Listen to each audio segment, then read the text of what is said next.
কোষে দেখি 26.4 question number 5। একটি প্রবেশিকা পরীক্ষায় বয়সের পরিসংখ্যা বিভাজন ছক থেকে সংখ্যাগুরু মান নির্ণয় করি।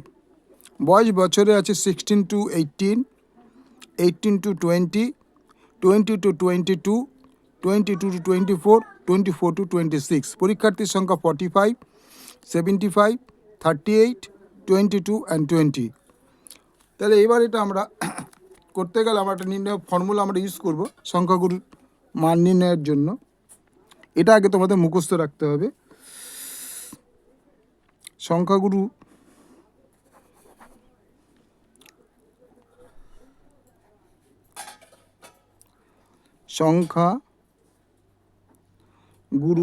মান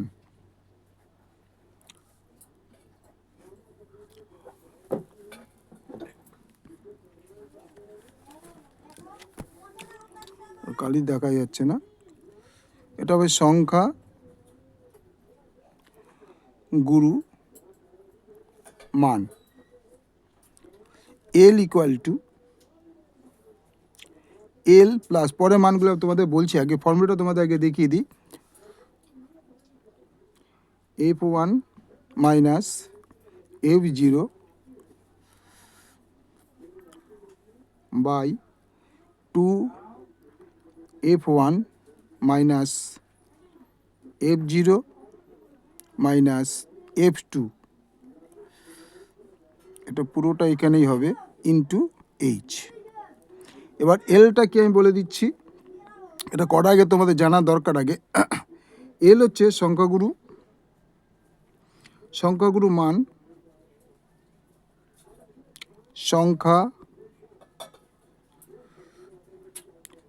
মান সম্বলিত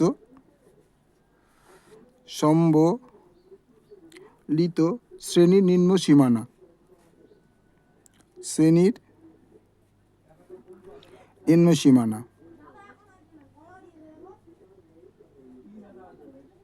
সীমানা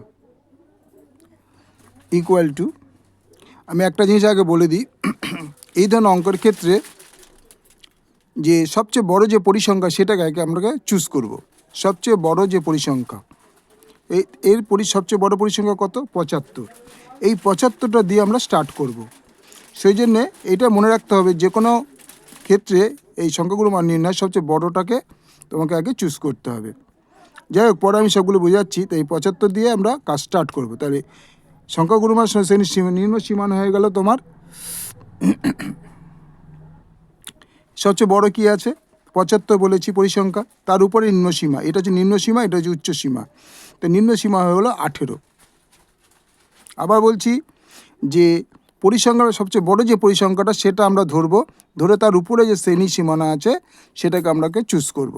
তো প্রথম আমরা পরিসংখ্যা সবচেয়ে বড় 75, 75 ওপরে কিছু 18 আর 20, তাহলে 18 হচ্ছে নিম্ন সীমা। তেমন এল ইকুয়াল টু হয়ে গেল তোমার 18। এবার হচ্ছে এই দুটোর মধ্যে ডিফারেন্স মানে এইচ। তাহলে এইচটা কি লিখে দাও, আমি পরপর লিখে দিচ্ছি। এইচ হলো সংখ্যাগুরু মান সম্বলিত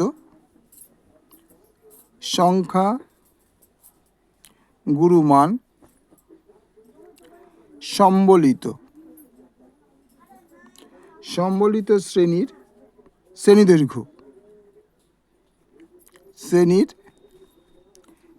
দৈর্ঘ্য। তাহলে এইচ ইজ ইকুয়াল টু, আমরা শ্রেণী দৈর্ঘ্য কত হবে? দুটো রেফারেন্স আছে 2, এইচ ইজ ইকুয়াল টু 2 হয়ে গেল। তারপর হচ্ছে F1, এগুলো কিন্তু বুঝতে হবে, প্রথম থেকে না করলে অঙ্কটা বুঝতে পারবে না। F1টা কি আছে? সংখ্যাগুরু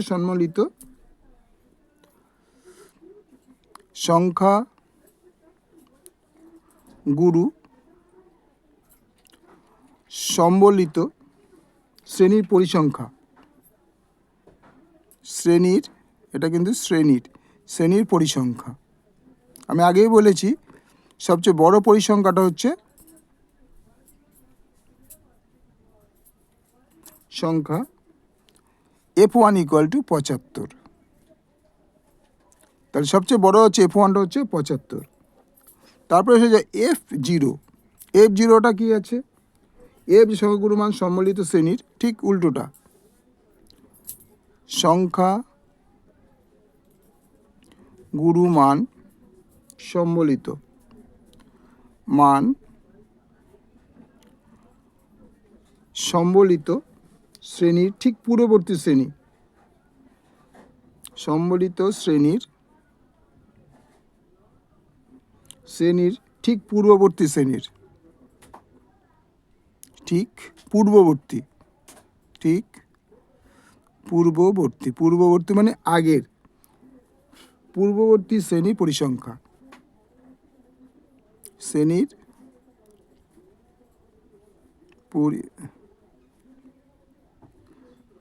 পরিসংখ্যা।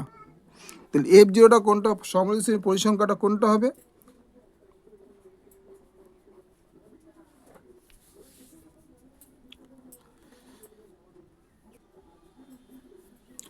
F zero equal two 32,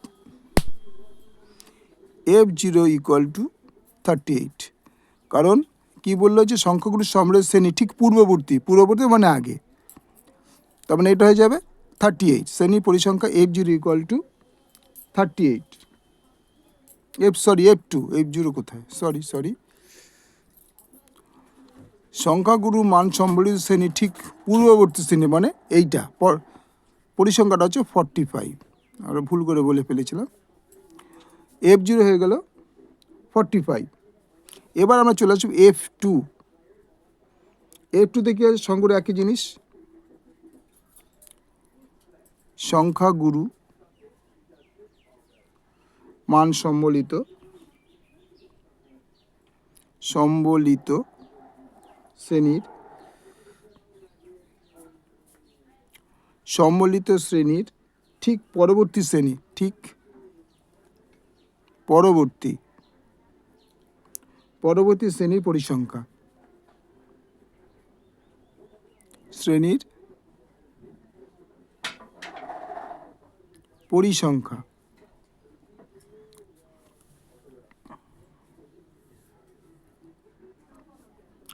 F two equal to 38। এটা পরবর্তী, এর পূর্ববর্তী হচ্ছে এটা, আর এর পরবর্তী হচ্ছে এটা 38। তাহলে এবার আমরা এই মানগুলি বুঝতে পারলাম কোনটা কি। এবার জাস্ট এবার অঙ্কটা আমরা কমপ্লিট করবো। এখানে কী করে কমপ্লিট করব? তাহলে এল ইকুয়াল টু এই ফর্মুলাটা আমরা লিখছি,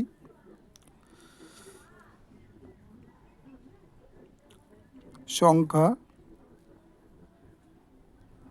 গুরু মান equal to L plus F one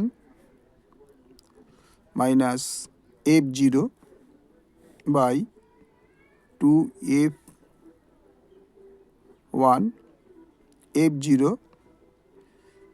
minus f2 into H. তাহলে এবার এল আমরা কত পেয়েছিলাম? 18, এই যে এল 18 প্লাস f1 কত পেয়েছিলাম? 75, f0 কত পেয়েছিলাম? 45 বাই 2, f1 আমরা কত পেয়েছিলাম? f1 পেয়েছিলাম 75 ইন্টু 75 মাইনাস f0 আমরা কত পেয়েছিলাম? 45 মাইনাস f2 কত পেয়েছিলাম? 38 ইন্টু এইচ পেয়েছিলাম, এই যে এইচ 2, আর 18 প্লাস এই ধরে বিয়োগ করলে হয়ে যাবে তোমার 30 ইন্টু এই 2 বাই এটা হবে 150, 150 minus 83 equal to 18 plus 60 by 67। তাহলে 18 প্লাস আমরা 67কে 60 দিয়ে 60কে আমরা ডিভাইড করছি, 60কে 67 দিয়ে ভাগ করলে আমরা পেয়ে যাব কত?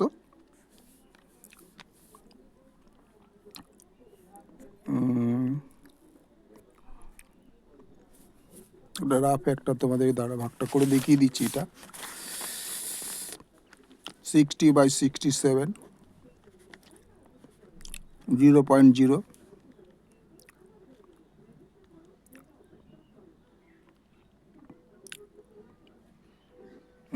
6 নং 54, 7 8 56, 6 তোমার 5, 6 48 আর 5 53, যে 9 দিয়ে ধরি, 7 নং 63, 3 তোমার 6, 6 নং 54 আর 6 60, তোমার বেশি হয়ে যাচ্ছে। তাহলে আমার এখানে পাওয়া যাচ্ছে 0.8955। তাহলে এই দুটো যে ডিভাইড করি 0.8955, তাহলে যেহেতু 3 নম্বর ঘরে তোমার 5 আছে, তো 5 উঠে গেলে আমরা জানি যে 3 নম্বর ঘরে ওইটা উঠে গিয়ে এখানে 1 অ্যাডিং হয়, তাহলে 89 1 অ্যাডিং হলে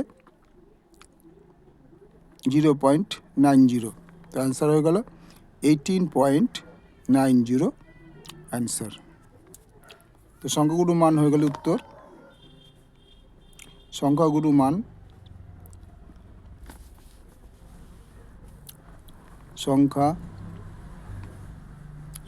মান ইকুয়াল টু 18.90।